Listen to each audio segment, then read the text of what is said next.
Hello, I'm Alina Sakib and I'll be mapping an informative essay on the ethics of CRISPR technology, titled The CRISPR Conundrum, Exploring the Ethics of Gene Editing Technology.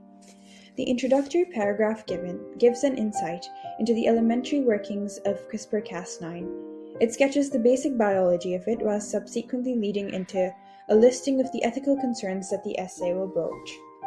The three primary points of inflection include: number 1, the possibility of unintended consequences complicating any risk-benefit analysis; number 2, inequitable access and thus exacerbation of inequality; number 3, a potential trigger for the return of eugenics.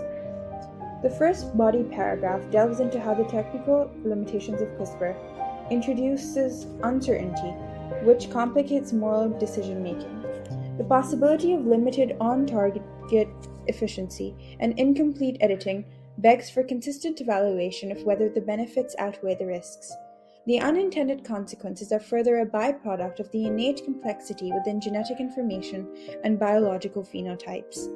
This complexity is foundational on how a desirable phenotype is not controlled by a single gene, and so a single edit is not all that is required. These unintended consequences become an even greater ethical concern when there is ambiguity in whether the said edit will traverse across generations and if the change is permanent.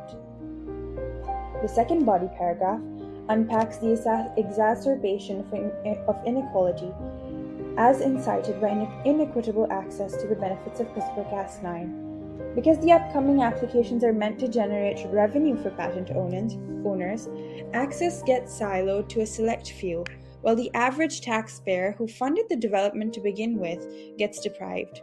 For those who can afford to access it, the high pricing often asks for painful decisions in prioritizing therapeutics over basic life necessities. The third body paragraph explores CRISPR's tendency to propel the return of eugenics. Proponents of said ideology believed that the human population could be improved by controlled breeding to increase the occurrence of desirable characteristics. Such selective breeding has historically led to atrocities including forced sterilization of individuals and the propagation of racially discriminatory policies. With CRISPR introducing the concept of designer babies, a hierarchy of traits gets reinforced, which further opens doors to increased discrimination. The concluding paragraph ties the elements of the thesis statement together while calling for increased transparency in navigating the ethics associated with CRISPR to preserve the sanctity of science's purpose. Thank you. Created using Powtoon.